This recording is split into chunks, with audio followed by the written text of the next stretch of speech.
Morning, good afternoon and good evening guys. Hope so आप सबकी पढ़ाई बहुत अच्छी चल रही हो एंड आपने मेरा प्रोविडेंट फंड वाला लेक्चर्स देख लिया हो।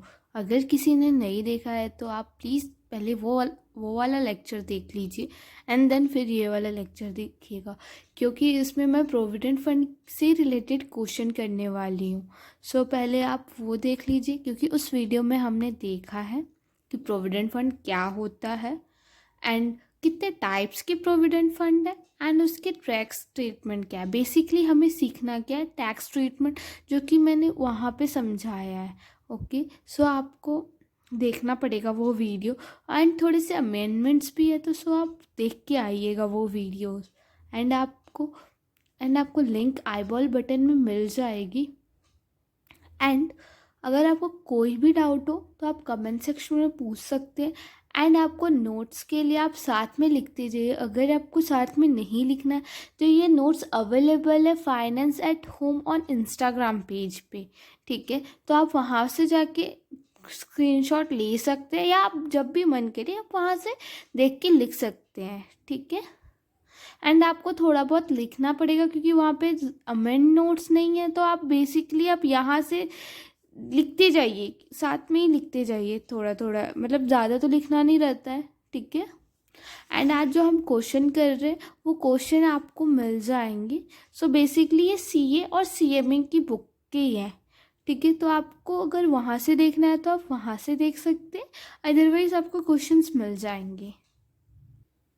एंड अगर आपको ये वीडियो अच्छी लगे तो share with your friends and like and subscribe ज़रूर कर लीजिएगा, सो इससे मुझे मोटिवेशन मिलेगा। So let's start. तो क्वेश्चन है, mister A retire from a service on December 31st, 2021 after 25 years of service. Following are the particular of his income investments for the previous year 2021 to 2022. अब देखिए यहाँ पे after 25 years of service क्यों बोला है। Question में मतलब हमें टैक्स ट्रीटमेंट ही बताना है, बट बेसिकली उसके लिए आपको पूरा प्रोविज़न याद रहेगा तो ये क्या होगा, आपको हेल्प करेगा ना, क्योंकि आगे जाके आपको क्या करना, आईटीआर्स फाइल करने, ठीक है।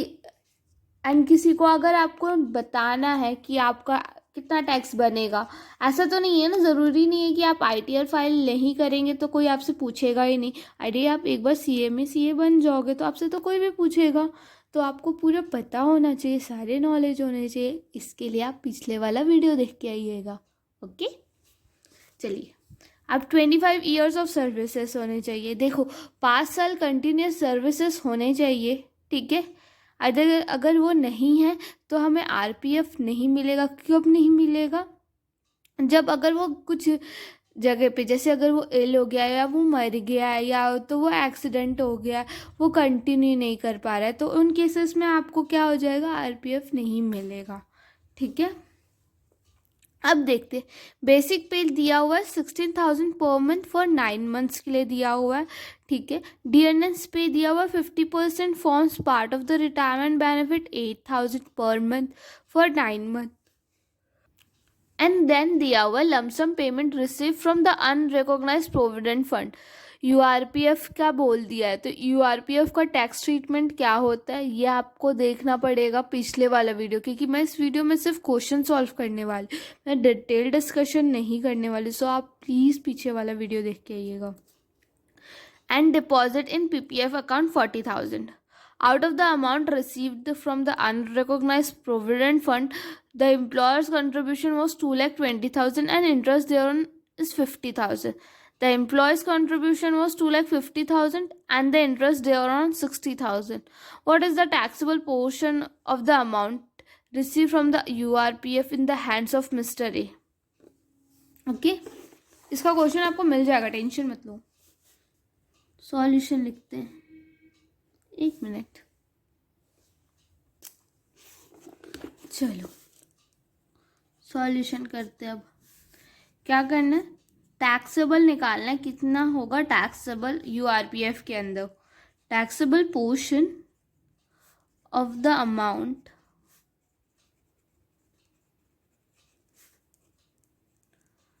रिसीव्ड from the URPF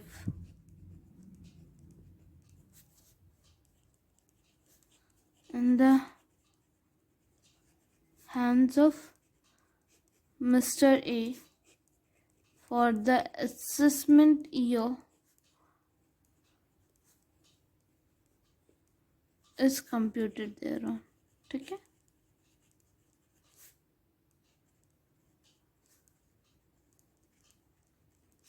अब देखो हमने क्या पढ़ा है कि यूआरपीएफ में एम्प्लॉयज़ का कंट्रीब्यूशन फंड जो भी होता है वो टैक्सेबल हो जाता है, क्योंकि यूआरपीएफ रिकॉग्नाइज नहीं होता under the income tax act, तो हम उसमें डिडक्शन नहीं देखते क्योंकि वो इनकम टैक्स का पार्ट नहीं बोलता है।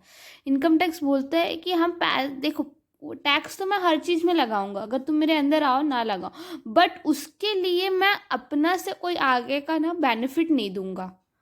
ठीक है, तो उस पर टैक्स तो लगेगा पर मैं बेनिफिट नहीं दूंगा, ये बात करता है यूआरपीएफ के लिए इनकम टैक्स।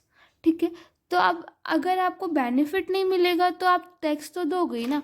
जैसे आरपीएफ में बेनिफिट मिल जाता है, अंडर डिडक्शन में बेनिफिट मिल जाता है अंडर सेक्शन 80C के अंदर, तो इसलिए वहाँ पे एम्प्लॉयज़ का कंट्रीब्यूशन लगता ही नहीं है, टैक्सेबल नहीं होता है इसीलिए। बट यहाँ पे डिडक्शन आपको मिलता ही नहीं है, इसलिए आपको यहाँ पे क्या हो जाता है, टैक्सेबल हो जाता है। बट आपको एक चीज़ बताओ, कब मिलता है आपको पीपीएफ, कब मिलेगा प्रोविडेंट फंड? जब आप रिटायर हो जाओगे ना, है ना। बट एम्प्लॉयज़ का जब भी वो पैसा जमा करेगा ना गुल्लक में, वो उसी समय टैक्सेबल हो जाएगा उसके हैंड्स में। जब हर साल टैक्सेबल हो रहा है तो आखिरी में जब पैसा मिलेगा तब भी टैक्सेबल होगा क्या? डबल टैक्सेशन नहीं होता है। ठीक है, तो यहाँ पे नहीं होगा। ठीक है, अब करते हैं अमाउंट टैक्सेबल। हम लोग को कितना निकालना है, जितना टैक्सेबल होगा उतना बताना है। Under head salary,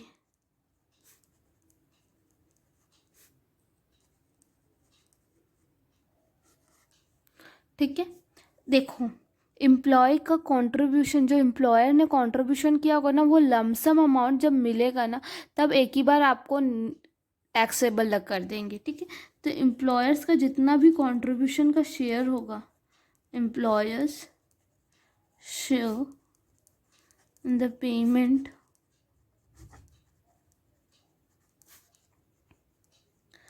received from the URPF, that is 2,20,000। ठीक है, एंड उसका जो भी अब एम्प्लॉयर्स का जब कंट्रीब्यूशन है वो टैक्सेबल हो रहा है at the time of the retirement, so the interest on that contribution that also be taxable at the time of the retirement. Okay, that will not be going to be taxable at the time it will be given to that contribution। Okay, so here what is the meaning? In URPF, employers contribution as well as interest on their own, interest on that contribution, that will be that will be taxable at the time of the retirement when the SSC will get the payment under the URPF। Understand?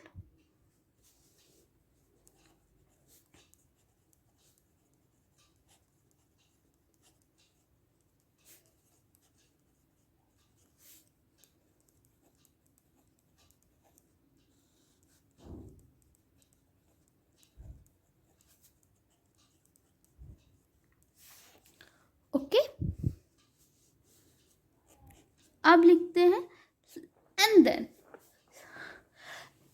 अब right now what we have to learn that employers contribution is done।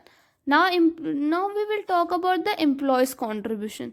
employees contribution will be taxable at the time the employee gives their part of contribution। okay, the payment at the time the employee gives their contribution, at that time it will be deducted।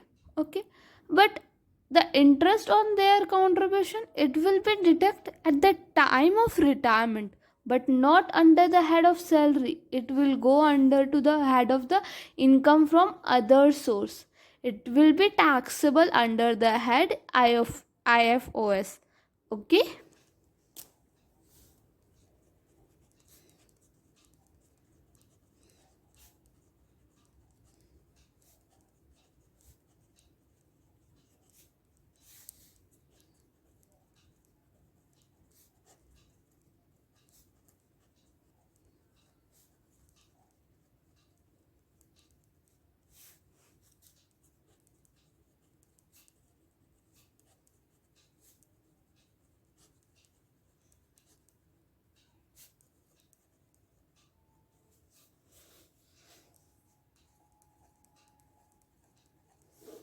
that will be the 60,000.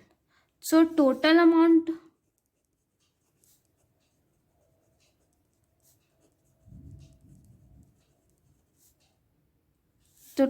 taxable कितना हो जाएगा? 270 plus 60, that is 3,30,000 would be taxable at the time of the retirement. Okay, means when he will receive the amount, then at that time this amount will be taxable. Okay.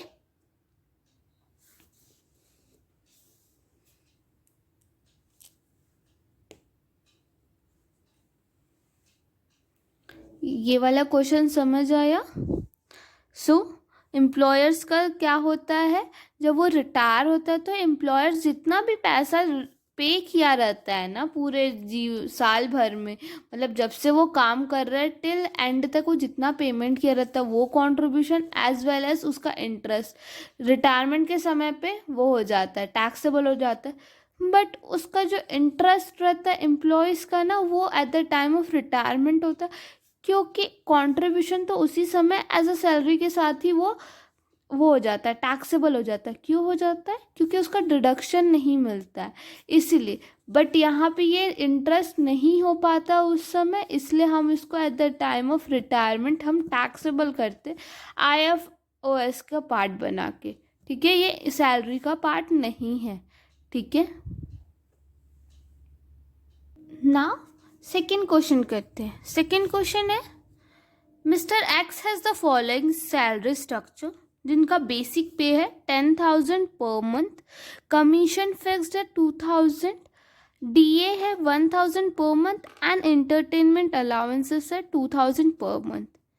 X contribute 20,000 to provident fund. Employer also make matching contribution. Compute the gross salary. ठीक है, अभी हमें ये देखना है कि provident fund में salary का मतलब क्या है, क्योंकि इस चैप्टर में हर जगह सैलरी का मतलब डिफरेंट है ना। सो यहाँ पे सैलरी का मतलब क्या है? HRA वाला। ठीक है, सैलरी यहाँ पे लिख लेना।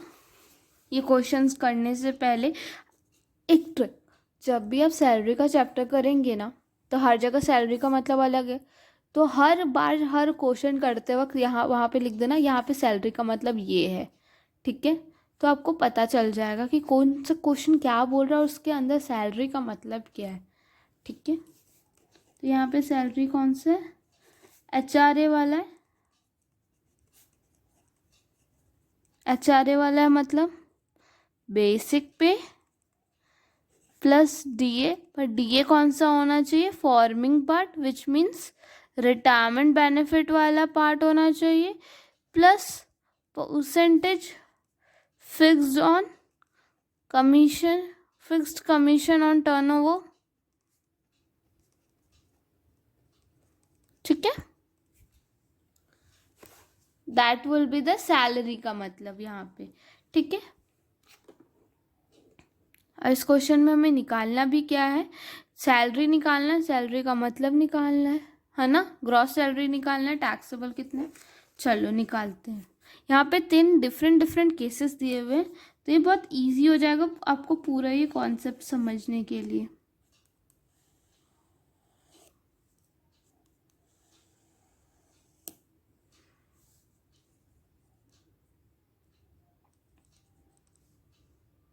केस ए बात कर रहा है, mister X is a government employee, as such provident fund is statutory provident fund, SPF की बात किया। केस बी बात करता है, वो एम्प्लॉय है वाई लिमिटेड का, and such fund is RPF, recognised fund. ठीक है, और केस 3 बात कर देता है, URPF का था। ठीक है, अब लिखते हैं। बेसिक कितना दे रहा था वो? 10,000 पर मंथ था,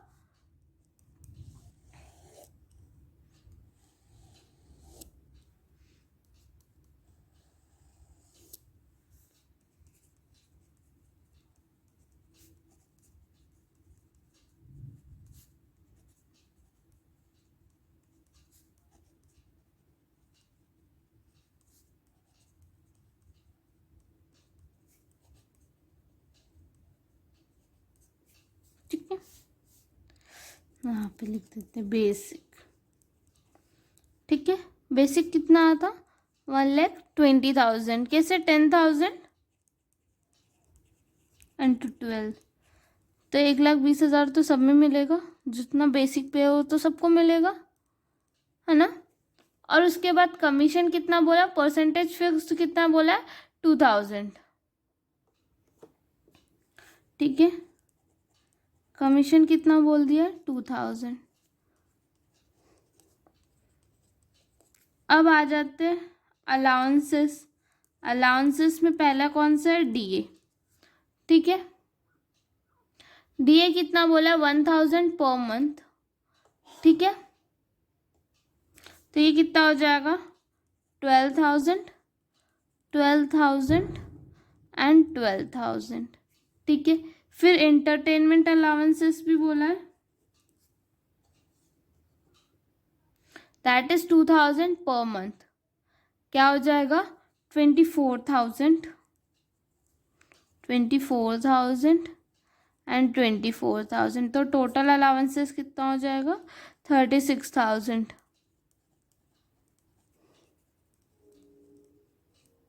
ठीक है, अब आएगा employers contribution fund. Employers contribution fund less exemption, जितना एग्जम्प्ट किया जाएगा। ठीक है, अब एसपीएफ में क्या देखा है हमने?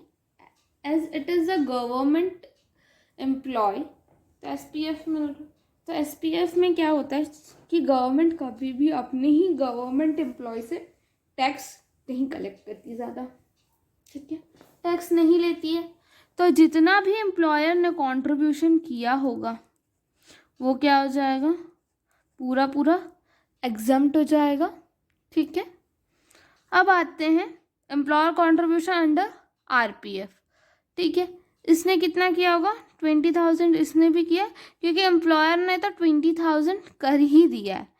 ठीक है, बट अभी हम लोग सैलरी क्या निकाल रहे हैं? उसी साल का, जिस साल उसको मिल रहा है उसी साल का हम लोग निकाल रहे हैं। ठीक है, मतलब ये सॉरी, जिस साल में रिटायर हो रहा है उसी साल का निकाल रहे हैं। ठीक है, जिस साल उसको मिल रहा है ना, जिस साल है, सॉरी एंड नहीं है। ठीक है, उसी साल है, सॉरी, जिस साल का ये सैलरी है उसी साल में निकाल रहे हैं हम लोग। ठीक है, तो अभी कितना एग्जाम करेंगे? आरपीएफ में कितना है कि 12% से ज़्यादा नहीं देना है, सैलरी का 12% नहीं होना चाहिए। और अभी हम लोग ने सैलरी क्या देखा है? बेसिक पे प्लस डीए का forming part plus fix commission turnover. ठीक है, उसका क्या नहीं होना चाहिए आपका? वो नहीं होना चाहिए। क्या नहीं होना चाहिए? 12% से ज़्यादा नहीं होना चाहिए। ठीक है, अभी percentage fixed commission on turnover, यहाँ पे देखो क्वेश्चन में क्या बोला है? कमीशन फिक्स्ड, पर ये फिक्स्ड ऑन टर्नओवर है क्या? नहीं है, तो हम लोग यहाँ कमीशन लेंगे क्या? नहीं। ठीक है, तो अभी क्या लेना पड़ेगा? 1,20,000 प्लस ये 12,000 लेंगे। ठीक है, उसका 12% देखेंगे। ठीक है, तो ये कितना हो गया? 1,32,000 हो गया, उसका 12% तक हमें कितना मिल जाएगा? इतना का हमें एग्जम्पशन मिल जाएगा। बाकी जितना होगा वो क्या हो जाएगा? मेरा टैक्सेबल हो जाएगा। 5,840 ये क्या हो जाएगा? टैक्सेबल 4,160। और ये तो एम्प्लॉयर्स का कॉन्ट्रीब्यूशन कब होता है, कब टैक्सेबल होगा? Eight the time of the retirement. अभी हम लोग ने ऊपर क्वेश्चन किया ना, कब होगा एम्प्लॉयर्स कॉन्ट्रीब्यूशन? कब होगा? Eight the time of the retirement. Okay,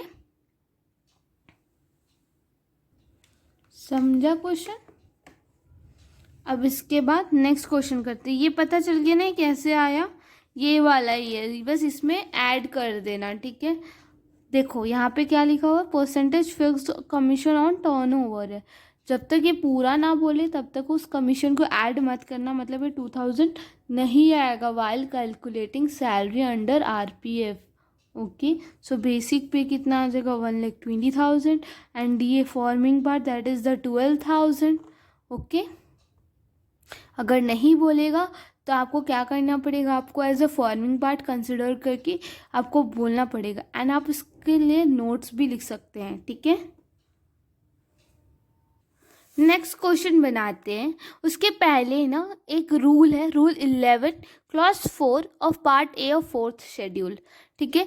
अगर जब ट्रांसफ़र करते balance conversion of URPF to RPF, ठीक है, तो उसके टैक्स ट्रीटमेंट कैसे होगा मैं आपको अभी इस क्वेश्चन के से समझाने वाली हूँ, ठीक है।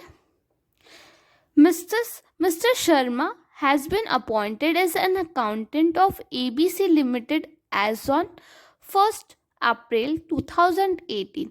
Since then, he is working with the same company. The salary structure and the incremental details are as under: basic 5,000, 1,000, 8,000, 1,500, 14,000. Okay. So, अभी बेसिक कैसे दिया हुआ है ना, as a grade pay scale दिया हुआ है, ठीक है। 5,000, 1,000, 8,000, 1,500 एंड 14,000, ठीक है। तो अभी इसका मतलब हम ग्रेड पे स्केल वाला भी एक क्वेश्चन करेंगे, पर कब करेंगे, जब ये पूरा चैप्टर हो जाएगा ना, the perquisite and the standard deduction, ये सब हो जाएगा ना, तब एक फुल फ्लेज क्वेश्चन करेंगे सैलरी पे। So stay tune and subscribe my channel, so आपको वो क्वेश्चन ईजी होगा सॉल्व करने में, एंड वो क्वेश्चन पूछे जाते हैं। सो आपको देखना पड़ेगा वो video if you wanted. Okay. 5,000, 1,000, 8,000, 1,500, 14,000, इसका मतलब क्या है, पहले तो साल में मैं 5,000 दूंगी, देन 1,000 बढ़ाऊंगी, कब तक, 8,000 होने तक, एंड देन जैसे 8,000 हो जाएगा तब मैं 1,500 बढ़ाऊंगी टिल 14,000 होने तक। सेम डीए भी वैसे ही दिया हुआ है, डीए दिया हुआ है 3,000, 500, 5,000, ये 5,000, ओके, 1,000 एंड 10,000 सेम है। 3,000 पहले दूंगी, फिर 500 रुपये बढ़ाऊंगी टिल 5,000, फिर 5,000 होने के बाद मैं 1,000 बढ़ाऊंगी टिल 10,000 होने तक, ठीक है। He and his employee contribute to URPF 40%, 14% of basic and DA. देखो यूआरपीएफ में हमें परसेंटेज का कोई लेना देना नहीं है, बट परसेंटेज का कहाँ पे रोल है, आरपीएफ में। सो हमें परसेंटेज का ज़रूरत पड़ेगा। Every year 9% of interest is credited to such fund as on 1st April 2020. The fund gets recognition, मतलब फंड्स को उसकी जगह मिली, रिकॉग्नाइज किया गया, पता चला। Hence the accumulated balance in URPF was transferred to the RPF. तो जितना भी यूआरपीएफ का बचा हुआ पैसा था ना, बैलेंस अमाउंट था, उसको आरपीएफ में कर दे, क्योंकि रिकॉग्नाइज कर लिया गया ऑन 1st April 2020 को। तो अभी आप इसका टैक्स ट्रीटमेंट बताइए, ठीक है। चलो देखते, बहुत इजी है, कुछ नहीं करना है आपको। सॉल्यूशन, स्टेटमेंट शोइंग ट्रीटमेंट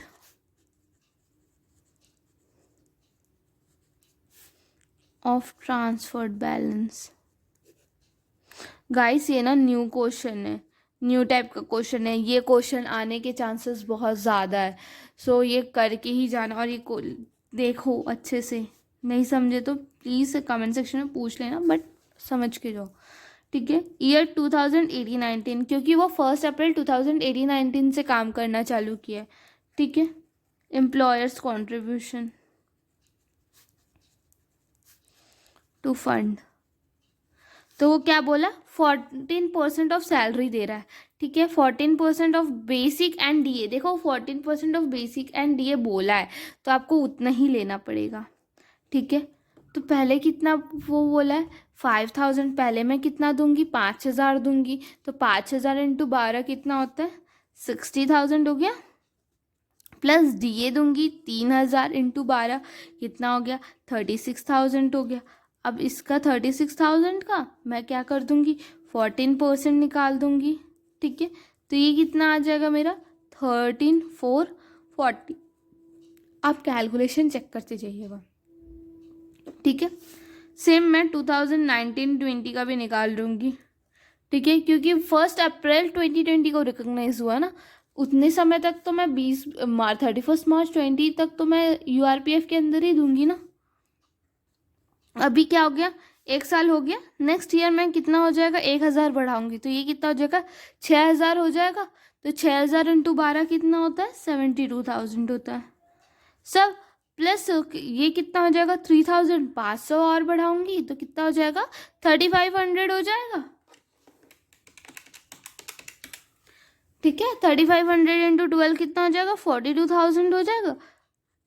अब इसका कितना दूंगी, 14% दूंगी। ठीक है, दैट विल बी द 15,960।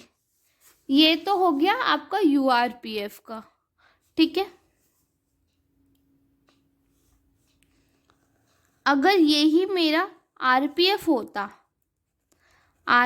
होता तो कितना मैं देती। ठीक है, आरपीएफ में कितना जाता है, रिकॉग्नाइज प्रोविडेंट फंड में एम्प्लॉयर्स कंट्रीब्यूशन का कितना जाता है, जितना एग्जेम्प्ट होता है वही तो मेरा क्या होता है, आरपीएफ होता है ना। बाकी जितना भी एक्स्ट्रा अमाउंट होता है वो तो मेरा टैक्सेबल हो जाता है, उसे हम आरपीएफ नहीं बोलते। आरपीएफ किसके बोलते, जितना मेरा एग्जेम्प्ट हुआ रहता है। तो एग्जेम्प्ट कितना हो सकता है, 12% ऑफ दिस अमाउंट ना, 60,000 प्लस 36। आप बोलोगे ये तो नहीं हो सकता, क्यों नहीं हो सकता, यहाँ पे कमीशन नहीं बोला। अगर कमीशन बोला रहता तो हम उसमें भी ऐड करते एंड देन 12% निकालते। अब इसमें तो बोला नहीं है, तो 96,000 हो जाएगा। 60 प्लस 36 दैट इज 96,000। कितना आ जाएगा, 11,520। सेम 12% ऑफ दिस अमाउंट कितना हो जाएगा, 114,000। उसका कितना हो जाएगा, दैट इज 13,680। ठीक है, तो अब इन दोनों का डिफरेंस देख लीजिए, क्योंकि इसने तो 14% दिया है और आरपीएफ ने कितना दिया है, 11,520। 12% जितना भी ज़्यादा अमाउंट रहेगा वो क्या हो जाएगा, मेरा टैक्सेबल हो जाएगा ना।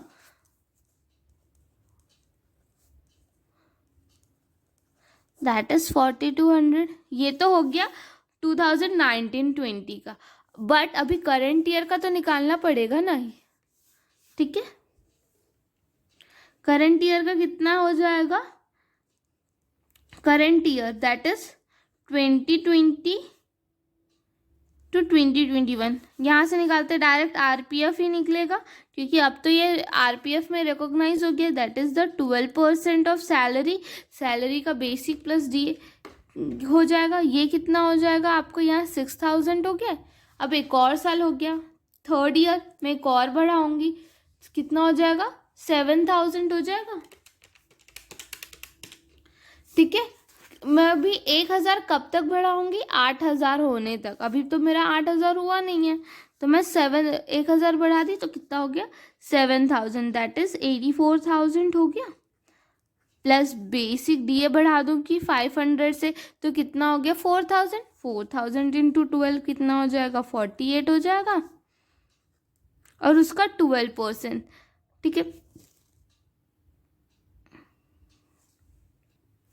ठीक है, कितना हो जाएगा, प्लस 48,000 का 12%, 1,28,000 का 15,840। ठीक है, बट एम्प्लॉयर दे कितना रहा है, एम्प्लॉयर तो हम लोग को क्या दे रहा है, 14% दे रहा है ना। 14% ऑफ 1,32,000 का 14%, दैट इज 18,480। तो अभी जितना एक्स्ट्रा अमाउंट हमने पे कर दिया है उसको तो हम माइनस कर देंगे। देखो, एम्प्लॉयर ने कितना दिया है, 18,480, बट हमें देना कितना है, 15,840 तक ही एलिजिबल है अंडर आरपीएफ के। ठीक है, तो जितना एक्स्ट्रा अमाउंट होगा वो क्या हो जाएगा, मेरा टैक्सेबल हो जाएगा। ठीक है, तो टोटल टैक्सेबल कितना हो जाएगा, सैलरी दैट इज ये 4,200 प्लस 2,640। ठीक है, विच मीन्स 6,840। ठीक है, आपको असेसमेंट ईयर 21-22 में आपको इतना टैक्सेबल हो जाएगा। और आप क्वेश्चन अराइज होगा कि इंटरेस्ट क्यों नहीं हुआ। इंटरेस्ट हमारा 9.5 अप टू 9.5% एग्जेम्प्ट है, ठीक है। इसने तो 9% ही दिया, तो इंटरेस्ट तो आएगा ही नहीं, ठीक है। देखो पहले क्या करना है, पहले आप जैसे यूआरपीएफ दे रहा है वो चुपचाप से दे दो, ठीक। फिर उसी अमाउंट का सोचो अगर आरपीएफ देता तो कितना देता, ठीक है। उतने अमाउंट का आरपीएफ निकाल दो, फिर इन दोनों का डिफरेंस निकाल दो, जो ज़्यादा आएगा हम उतना टैक्सेबल कर देंगे। यही है, जब eight the time of conversion बोलेगा ना, जब यूआरपीएफ से आरपीएफ में कन्वर्जन होगा, जब से वो यूआरपीएफ दे रहा है ना उतने साल का पहले तो यूआरपीएफ सोच के निकालिए, फिर आरपीएफ, फिर दोनों का डिफरेंस कीजिए, जितना अमाउंट आएगा वो तो टैक्सेबल होगा। और जिस साल आरपीएफ में वो रिकॉग्नाइज हो जाएगा एज आरपीएफ, वहाँ से आपको फिर सेम आरपीएफ के रूल अप्लाई करना है। 12 एम्प्लॉयर्स दे दो, एम्प्लॉयर्स ने जितना दिया माइनस जितना एग्जेम्प्ट होता है दैट इज़ द 12%, जितना एक्स्ट्रा अमाउंट है that will be the taxable. इन दोनों को हम ऐड कर देंगे तो हमें असेसमेंट ईयर का पता चल जाएगा कि कितना टैक्सेबल होगा, ठीक है। और इस क्वेश्चन में इंटरेस्ट इसलिए नहीं हुआ क्योंकि आरपीएफ के अंदर अप टू 9.5% तक होता है एग्जेम्प्ट, और इसने 9% दिया है, ठीक है। और यहाँ पे आरपीएफ निकालना है, जब भी आप कन्वर्जन होगा ना तो सोच के निकालना। अगर वो इंटरेस्ट 10% दिया रहता ना तो 9.5, 10% तो यहाँ पे आता है एम्प्लॉयर्स के नाम का, बट फिर 10% माइनस 9.5 करके जितना एक्स्ट्रा रहता वो ऐड करना पड़ता आपको, ठीक है। तो ये हो गया प्रोविडेंट फंड के क्वेश्चन। सो हमने प्रोविडेंट फंड क्या होता है उसके प्रोविजन एंड उसके क्वेश्चंस कर लिए। सो अगर आपको कोई भी डाउट हो तो आप कमेंट सेक्शन में पूछ सकते। तो मैं अब प्रोविडेंट फंड कंप्लीट कर दी हूँ, आपको कोई डाउट हो तो आप पूछ सकते हैं, ओके। अगर आपको ये वीडियो अच्छी लगी तो give a thumbs up and subscribe my channel and share with your friends. Thank you.